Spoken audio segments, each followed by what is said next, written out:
A paz do Senhor para os irmãos.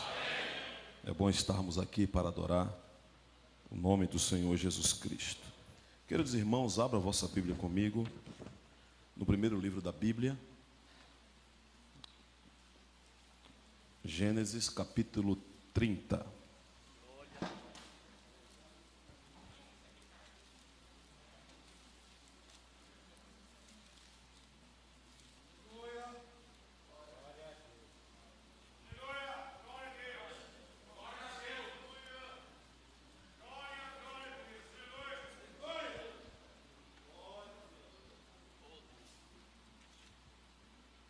Toda vez que em uma instituição acontece um problema, ou num departamento precisa de uma mudança, de um ajuste, a primeira pessoa com quem o diretor, ou o dono, ou o superior hierárquico fala, é com o chefe daquele departamento, né? Se há um problema na farmácia, chama o farmacêutico. Se há um problema na obra, chama o encarregado, né? Se acontece algum problema na igreja, chama o pastor. E se há algum problema na família, chama quem? É por isso que nós estamos reunidos aqui hoje. Porque Deus estabeleceu os homens. Queira o mundo ou não, Deus estabeleceu os homens como os encarregados da família. E quando ele precisa fazer ajuste, ele precisa chamar o líder da família. E para isso Deus nos reuniu aqui hoje, para fazer ajustes, para fortalecer, para edificar as nossas famílias. E eu quero falar nessa noite, irmãos, e eu peço a paciência dos irmãos. Quero falar nesta noite sobre orientações de Deus para a nossa família. O pastor Marcos Gouveia a gente sempre conversa sobre esse assunto. Quando Deus estabeleceu a família, Ele deu o governo da família para alguém. E pelo que me consta, a Bíblia não mudou ainda, Ele não mudou ainda quem governa a família. Deus não alterou o governo da família. O mundo quer alterar. O problema do mundo é que eles querem tirar o governo da família da mão do homem, sem colocar outra coisa melhor no lugar. Querem tirar Deus da família, sem colocar outra coisa no lugar, até porque não a existe. Então, meus irmãos, na autoridade da palavra de Deus, eu gostaria que os irmãos prestassem bastante atenção. Falarei pouco, mas que nós saímos daqui na certeza de que a nossa família é para a glória de Deus. Aleluia. Gênesis 30. Eu quero ler alguns versículos com os irmãos, embora nós vamos passear por todo este capítulo, mas eu quero ler apenas alguns versículos para não fazer uma leitura muito longa. Verso 1 diz: vendo, pois, Raquel que não dava filhos a Jacó, teve Raquel inveja da sua irmã, e disse a Jacó: dá-me filhos, se não morro.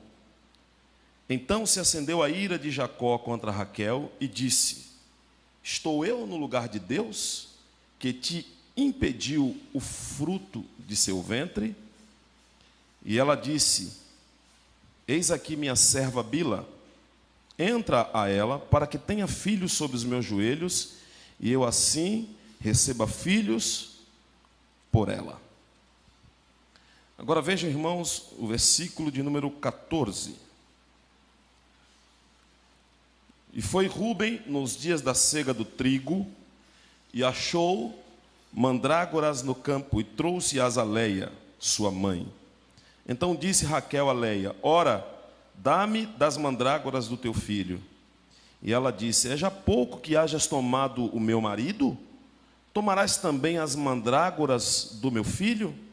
Então disse Raquel: por isso se deitará contigo esta noite, pelas mandrágoras do teu filho. Vindo, pois, Jacó à tarde do campo, Saiu-lhe Leia ao encontro e disse: a mim entrarás, porque certamente te aluguei com as mandrágoras do meu filho. E deitou-se com ela aquela noite. E ouviu Deus a Leia, e concebeu e teve um quinto filho. 18. Então disse Leia: Deus me tem dado o meu galardão, pois tenho dado minha serva ao meu marido, e chamou o seu nome de Issacar. Agora verso 20. E disse Leia: Deus deu a mim uma boa dádiva.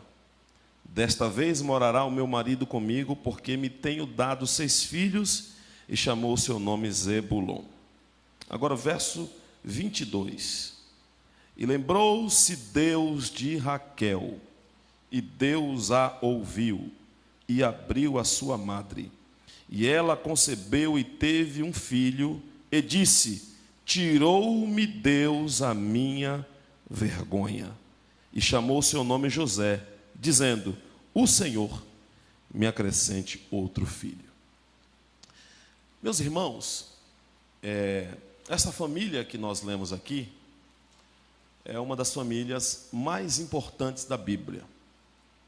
A família de Jacó, descendente de Isaac, descendente de Abraão. E a Bíblia diz, quando se manifesta, Deus muitas vezes se manifestando aos seus servos, ele sempre usava um personagem histórico, dizendo: eu sou o Deus de Abraão, eu sou o Deus de Isaac, eu sou o Deus de Jacó. E aí a gente tem essa ideia de o Deus de Abraão, e a gente lembra das obras que Deus fez através de Abraão, né? Um amigo de Deus, um pai da fé. Quando a gente lembra de Isaac, lembra das promessas de Deus na vida de Isaac. Deus prosperou a vida de Isaac, trabalhando, cavando um poço.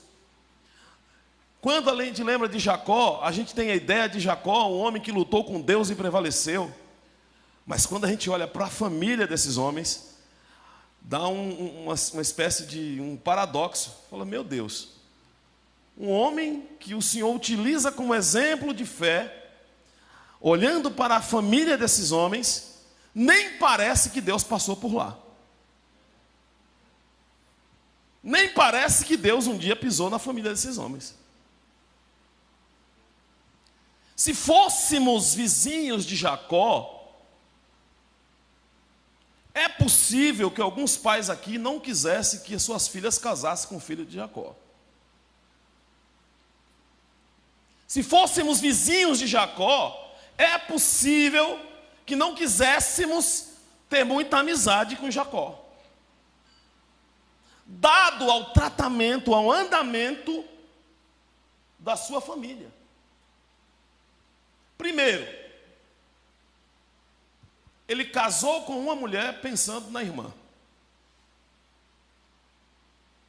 Depois ele trabalhou mais tempo para ter a que ele queria de verdade. As duas irmãs agora, mulheres de um marido só, convivem em guerra o tempo inteiro. E o que uma faz é para provocar a outra. E o que a outra faz é por inveja da outra. Nesse modelo de família nascem filhos. E escola de pai, já dizia os antigos, deixa filho formado. Palavras ajuntam, mas exemplos arrastam. Por que será que os irmãos de José tiveram aquele comportamento com ele? Onde eles aprenderam a ter inveja? Onde eles aprenderam a ter guerras entre eles? Se o modelo familiar naquela época era diferente do de hoje, o modelo familiar daquela época era patriarcal, era todo mundo junto. Todo mundo vivia no mesmo ambiente. Hoje não, hoje o filho casa, vai morar em outra cidade, tem uma certa distância, mas naquela época não tinha. Então, o que se praticava era o que se aprendia. Os filhos de Jacó cresceram aprendendo, vendo a mãe de um com a mãe do outro, com o mesmo pai, tendo guerras, brigas, dissensões. E isto eles aprenderam. E só podiam praticar o que aprenderam. E onde está Jacó nisso? No capítulo 30 que nós vemos, a Bíblia diz que, nos versículos anteriores do capítulo 29, diz que Leia tinha filhos, e Deus dava filhos a Leia, e Raquel, vendo que Deus dava filhos a Leia, ela começou a ter inveja da irmã, porque Deus não lhe dava filhos, como se ter inveja fosse abrir a madre. E certo dia, Jacó, voltando do trabalho, ela olha para Jacó e fala: dá-me filho, se não morro. E até então parece um pedido desesperado de uma mulher que quer ser mãe. E aqui o primeiro ponto, irmãos, que Jacó deveria ter. Primeiro, quando Deus chama o homem para ser chefe da família, para ter governo sobre a família, lá em Adão ainda Deus fala para Adão: olha, encher a terra, governar a terra, dominar a terra. Governo ali é administração. Deus entregou na mão dos homens. Eu posso ouvir um amém dos homens aqui? Amém. A administração da família. Não, irmão, Deus não vai tirar. Deus entregou e no final Ele vai cobrar contas do que Ele entregou na nossa mão, queiramos nós ou não. Isso é uma verdade bíblica. E diante dessa verdade bíblica, a gente tem apenas que se render e cumprir o mandato de Deus na nossa vida. E aí a Bíblia diz que quando Raquel desabafa diante de Jacó, a primeira coisa que Jacó deveria ter era consciência de que a administração emocional da esposa cabia a ele. Quando ela diz: dá-me filho, se não morro, é um grito desesperado: eu vou morrer se eu não for mãe. Eles sabiam que só Deus podia abrir a madre. E o que é que ele diz? Sou eu Deus que fechou a madre? Ao invés de dizer: vamos buscar a Deus que pode abrir, ele diz: sou eu Deus que te fechou a madre? Se uma pessoa vem com desabafo emocional desse para o marido, ao invés de ele trazer paz emocional, ele usa Deus como álibi.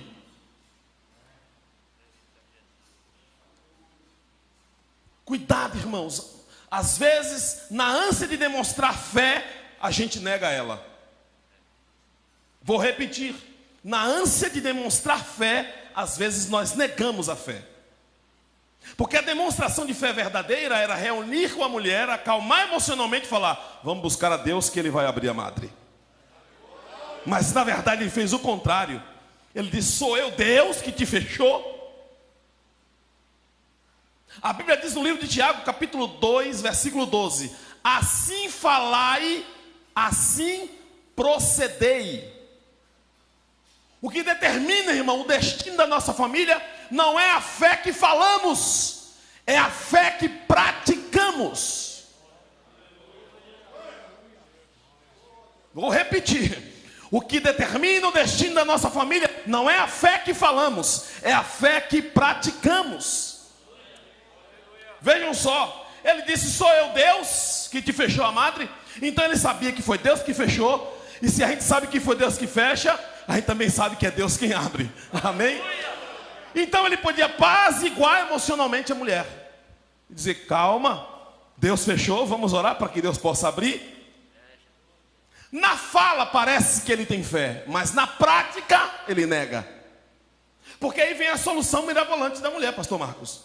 A mulher disse: já que Deus não me dá, usa a minha empregada, deita-se com ela para que ela tenha filhos como se fosse meu.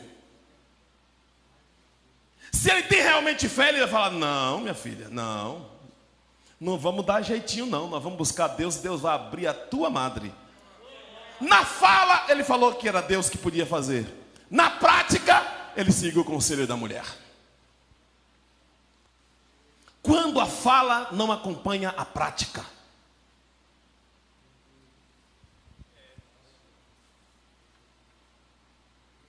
Talvez pregamos fé em casa. Talvez falamos de Cristo em casa. Mas os nossos filhos, a nossa família, vê na nossa prática negar a fé.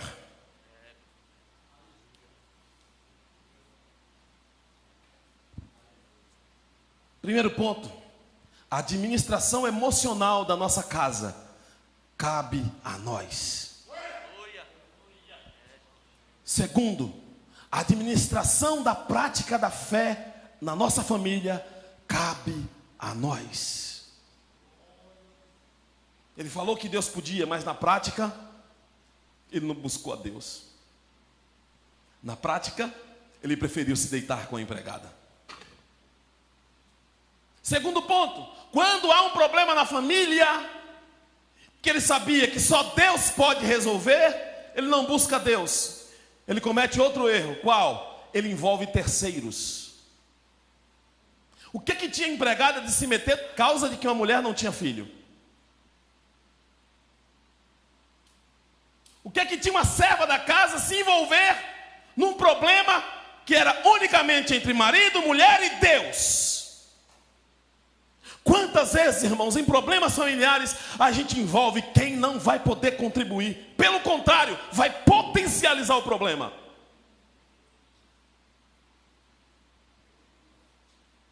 Está na hora de nós voltarmos para Deus e falar: Senhor, nós não vamos buscar em outro lugar a solução. Só Deus vai nos ajudar. Aleluia. Não envolva terceiros. Se você sabe que só Deus pode ajudar, só a Deus busque. Só em Deus busque.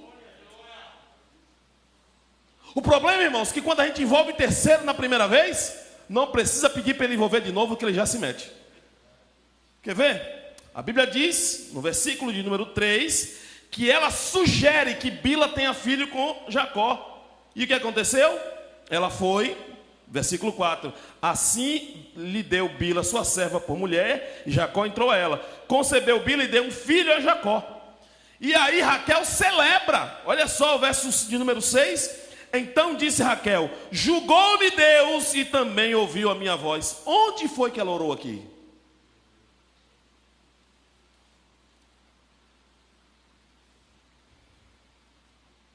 E me deu um filho, por isso chamou seu nome Dan. Verso 7. E Bila, serva de Raquel, concebeu outra vez um segundo filho. Na primeira vez ela pediu, na segunda, aqui Bila já colocou como prática. Cuidado, irmãos. Às vezes a gente envolve tanta gente nos nossos problemas familiares que as pessoas começam a interferir agora sem a nossa autorização.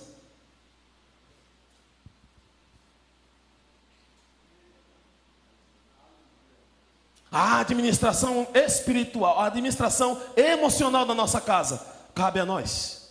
A administração de fé da nossa casa cabe a nós.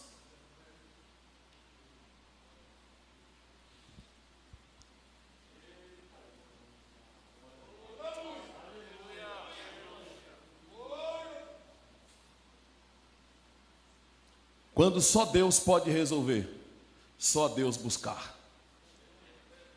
Quando só Deus pode ajudar, só a Ele recorrer.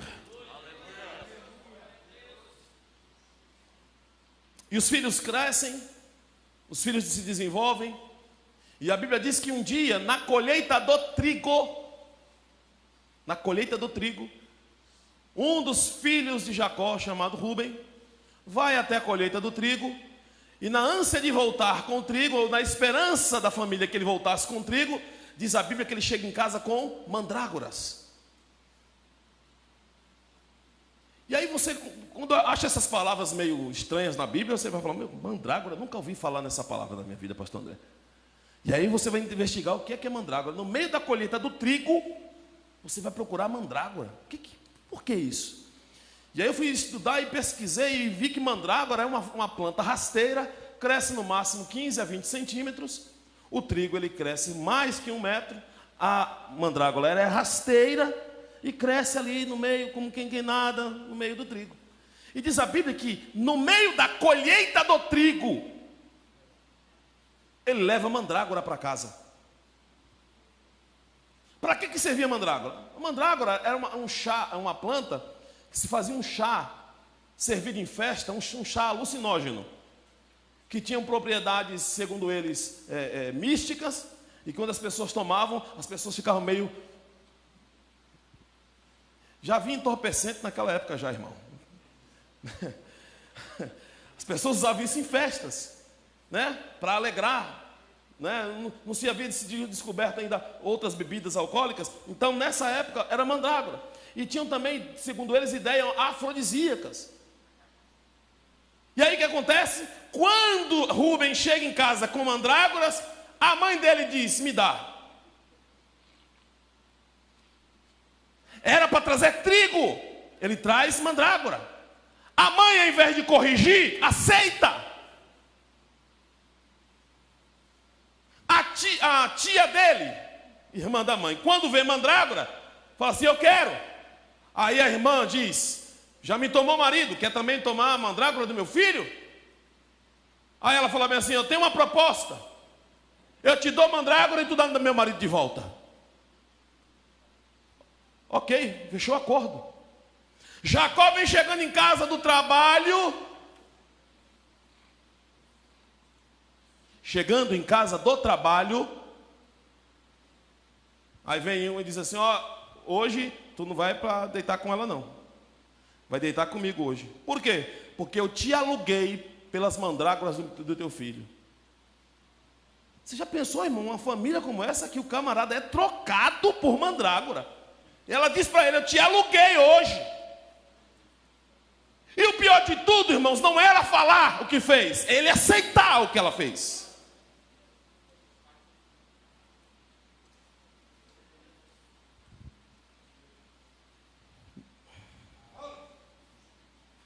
Vindo Jacó tarde do campo, saiu ao encontro Léia e disse: a mim entrarás, porque certamente te aluguei com as mandrágoras do meu filho. E deitou-se com ela aquela noite.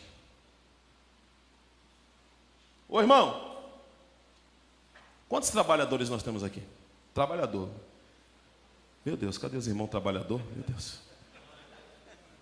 Todos são trabalhadores, né? Que bênção, né? Glória a Deus.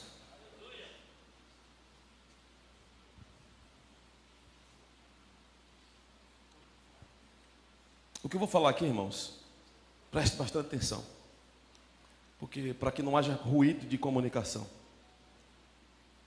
para não dizer o que o irmão não disse, né? Como diz um certo filósofo brasileiro, às vezes a gente tem que explicar o desenho e desenhar a explicação, né? Preste bastante atenção no que eu vou dizer hoje. Não basta ser trabalhador.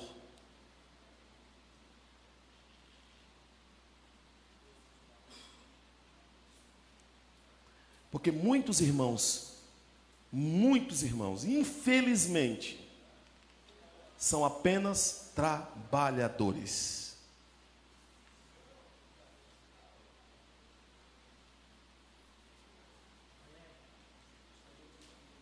Vou repetir.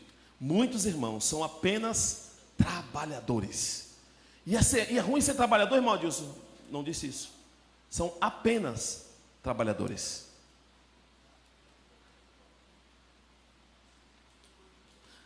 Seja trabalhador, mas seja pai também.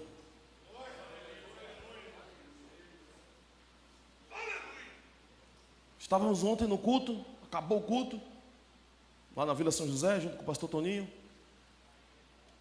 E um rapaz, quando acabou o culto, estávamos conversando após o culto lá fora. E ele disse uma coisa para mim assim: irmão, desde pequeno eu trabalho. Mas hoje eu me arrependo de ter trabalhado tanto. E eu disse: por quê, irmão? Ele falou: porque eu tenho 4 filhas. E eu não vi nenhuma delas crescer. Tenho 4 filhas.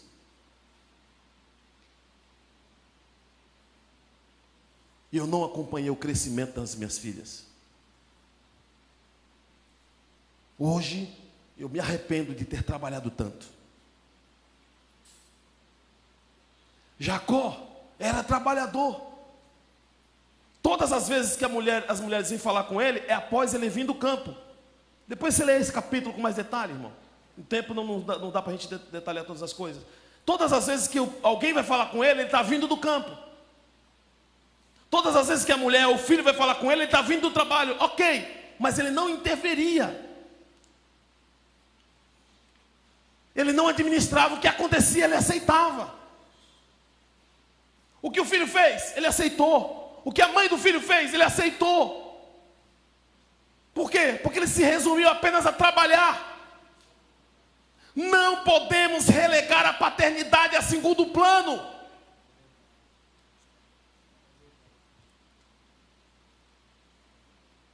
Assim como a administração emocional cabe a nós, a administração de fé cabe a nós, a administração espiritual cabe a nós e a administração disciplinar cabe a nós.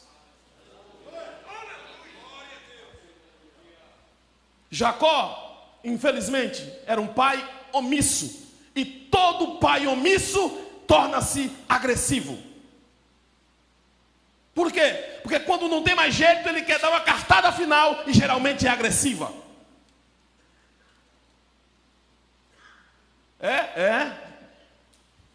Um dos filhos dele, mais tarde, deita-se com uma das mulheres dele. Ele sabe e não faz nada.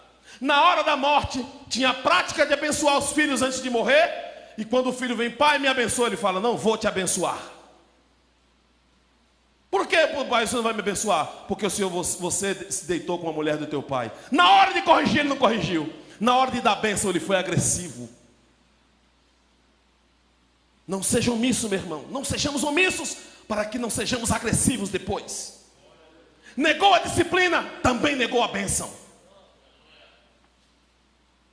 Se ele tivesse corrigido o filho na hora que errou, teria abençoado na hora que precisava. A administração disciplinar precisa estar na nossa casa. E se você não tem mais, hoje Deus te encoraja. Retome o cajado lá. Restaure a autoridade disciplinar na sua família. Doutrina, disciplina não mata, dá vida. Correção não mata, previne a morte.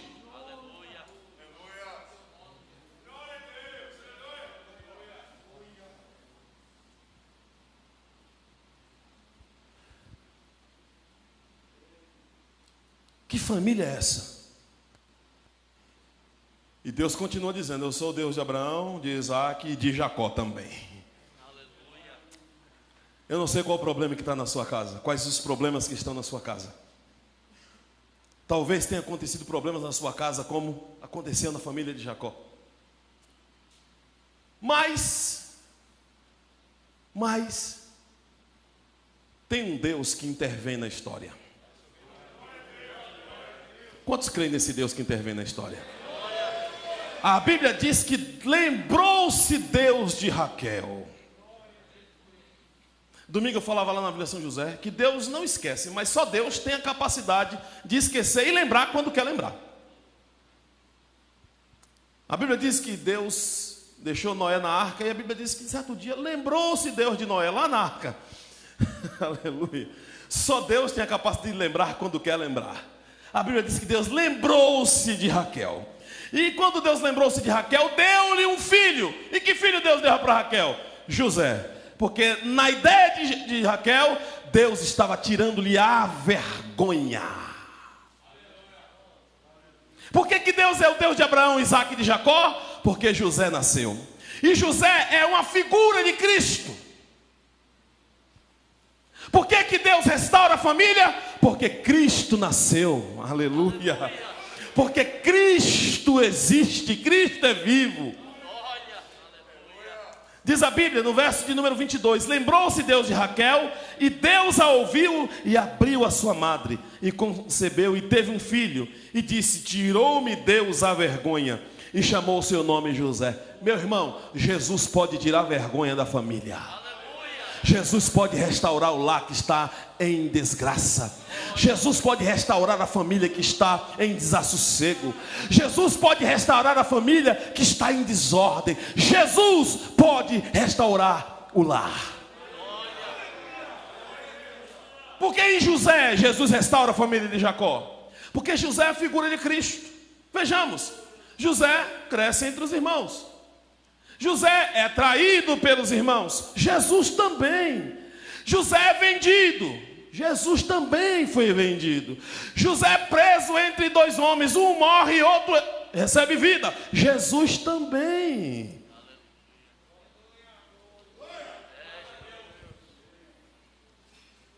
José é levado a governo para colocar ordem no Egito, que estaria em bagunça se José não aparece. Jesus também é governo para colocar em ordem o mundo que o pecado havia acabado.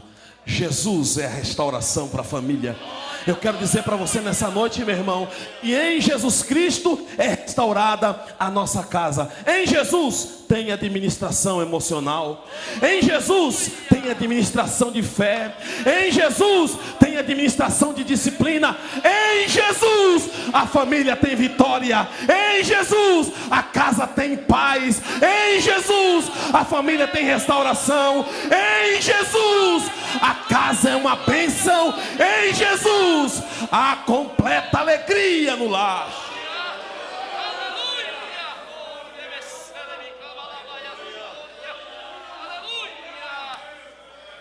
Jesus precisa nascer lá no teu lar novamente.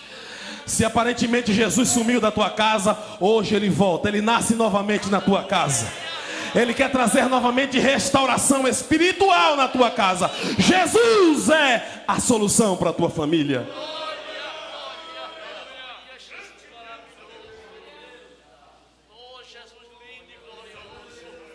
Quando pensaram que José, que era a solução para tirar a vergonha da família, também tinha se acabado, venderam José, foi preso para o Egito.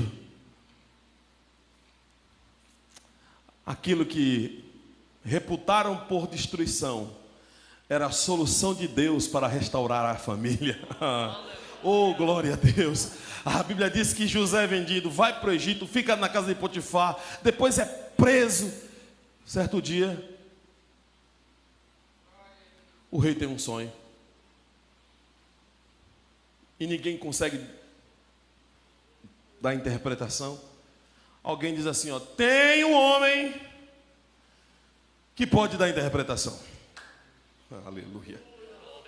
Tem um homem que pode dar a solução.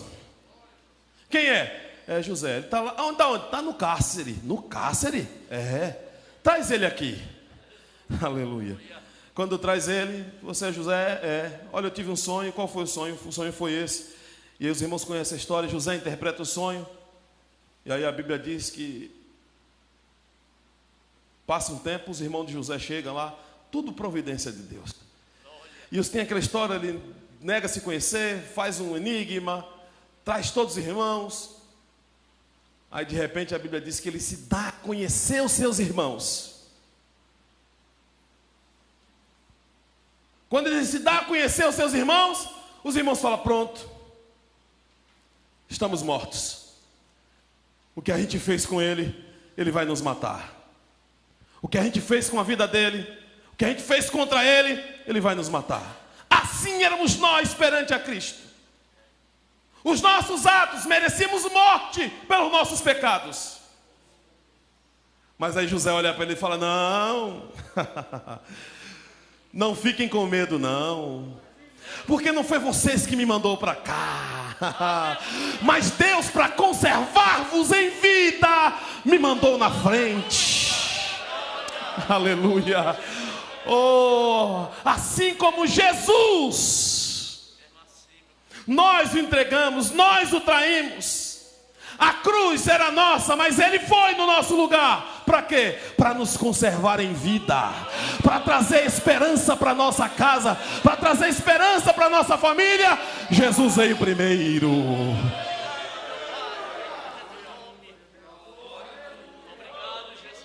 Jesus já veio.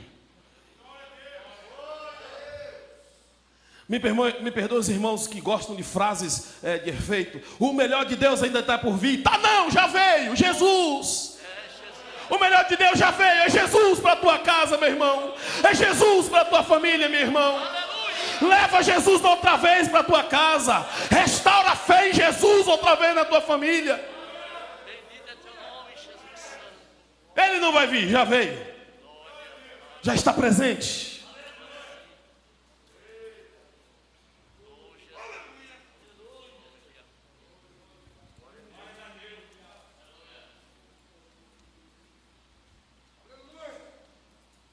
E eu quero encerrar.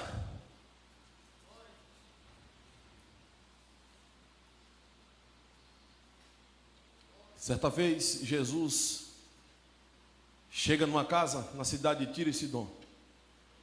E diz a Bíblia que ele fica numa casa, ele faz um pedido, pastor Marcos. Ele entra dentro de uma casa e ele faz um pedido. E qual é o pedido que Jesus Cristo faz, irmãos? Não contem a ninguém que eu estou aqui.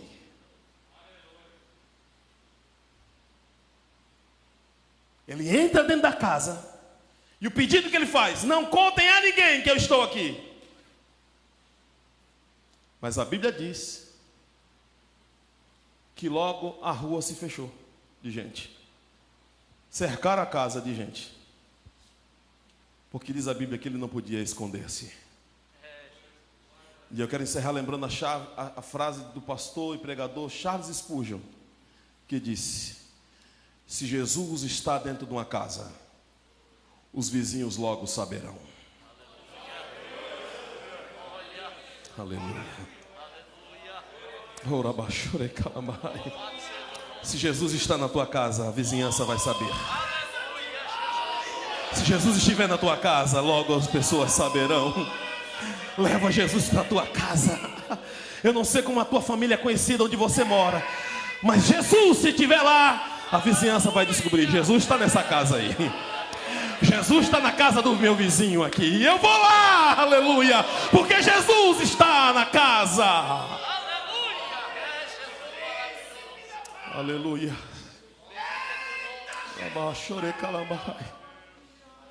Se Jesus estiver na tua casa, a vizinhança vai saber. Oh, aleluia, porque a Bíblia diz que ele não pode esconder-se. Aleluia. Aleluia. Leva Jesus novamente para a tua casa.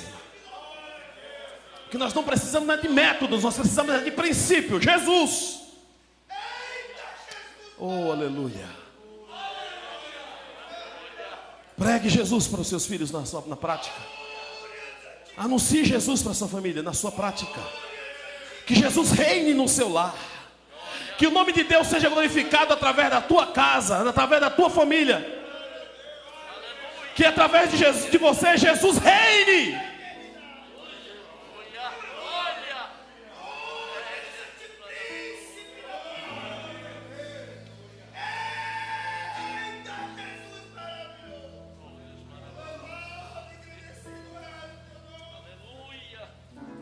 Último ponto.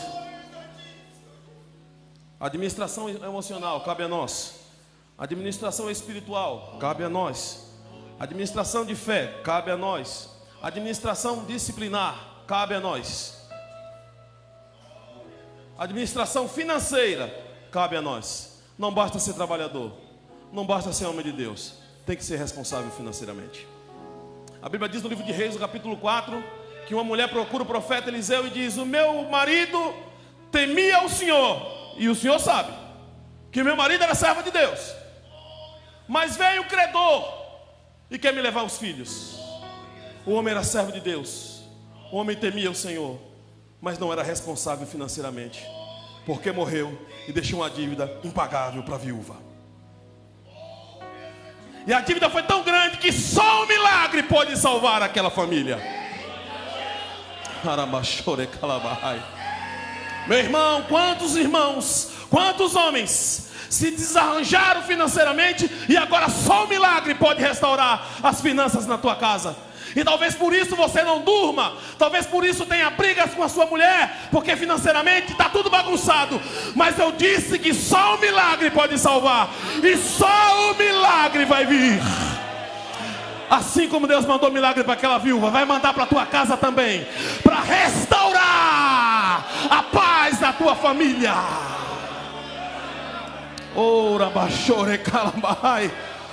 Oh, aleluia. Deus vai mandar o milagre que restaura a paz. Oh, glória. Declara o que me tem em casa? Não tenho nada. Não tem nada? Se não tem nada, nada pode ser feito. Lembrei, tem um pouquinho de azeite. Ah, tem um pouquinho de azeite, então volta para casa. Faz o quê? Fecha a porta com os filhos. Oh, aleluia. Aleluia. Volta para casa, junta os filhos. Irmão, quanta dispersão na nossa família, quanta dispersão no nosso lar. Deus está mandando, volta para casa, junta a família novamente, junta os filhos e faz o quê? Vai enchendo os vasos. Vai enchendo. Vai enchendo o vaso. Tem vaso na tua casa, irmão? Tem? Tem. Vai enchendo os vasos. O azeite está de posse na tua mão. Vai enchendo os vasos lá. E vai enchendo, vai enchendo, vai enchendo, vai enchendo, vai enchendo, vai enchendo. De repente um dos filhos, ela falou, traz mais vaso. Não tem mais. E diz a Bíblia, o azeite parou. Não acabou, parou. Oh, aleluia. Oh, glória. Senhor, eu preciso de um milagre. É isso mesmo? É. Volta para casa. Olha que Deus, olha que palavra. Volta para casa. O que é que tem em casa? Um pouquinho de azeite, um pouquinho que tem azeite. A partir daí é que vai haver um milagre. Não é fora de casa que você vai achar. Você que está pensando em sair de casa, que está me ouvindo, volta para casa. O milagre está em casa. A partir do que tem em casa, Deus vai mudar. Aleluia. Deus vai restaurar. Oh, aleluia.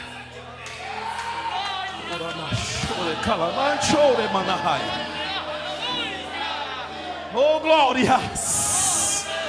Aquela mulher perdeu os filhos como pagamento da dívida. Se Deus não intervém, ela perdia os filhos. Mas Deus resolveu intervir para que os filhos não se percam. Oh, meu irmão, aleluia. Eu estou sentindo a voz de Deus. Para que você não perca seus filhos, Deus vai intervir. Aleluia.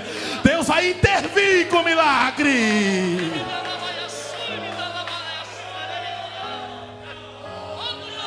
Oh, glórias.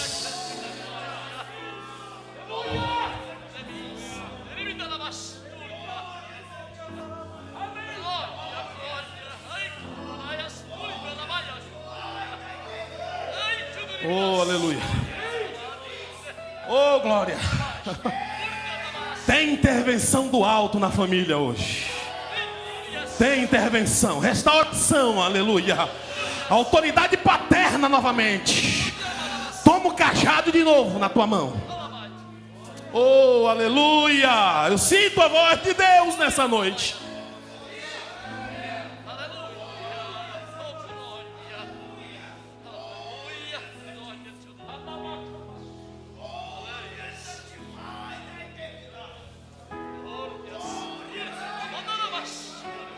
Oh, aleluia.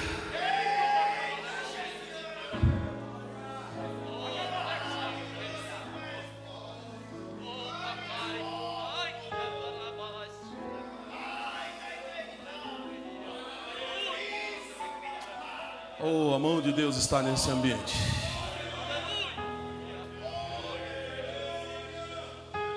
Vou repetir para que você memorize.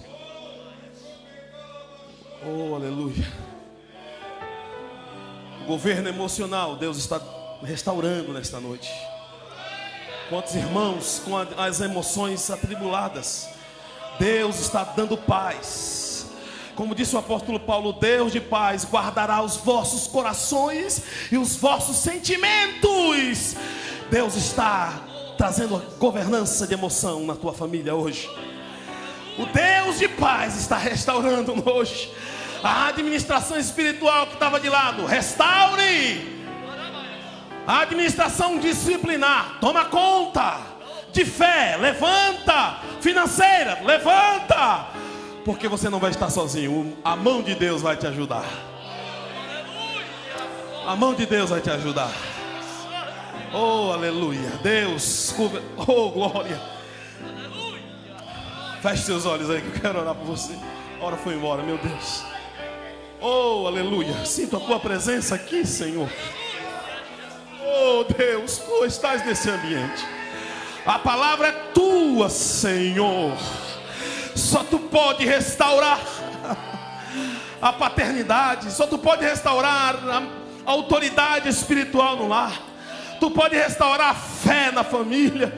Tu pode restaurar as emoções no lar, Senhor. Tu podes intervir com milagres na vida financeira. Por isso eu te rogo nesse momento, ajuda a tua igreja.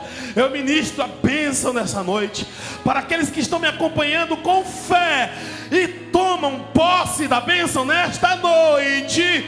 Receba em nome de Jesus Cristo. Receba a vitória em nome de Jesus Cristo. Receba a vitória, a bênção na tua família nesta noite. Em nome de Jesus, a bênção para a família, a bênção para o lar, a bênção para a família, para a relação conjugal, a bênção para a família. Receba nessa noite, no nome de Jesus Cristo. Deus os abençoe, meus irmãos, em nome de Jesus.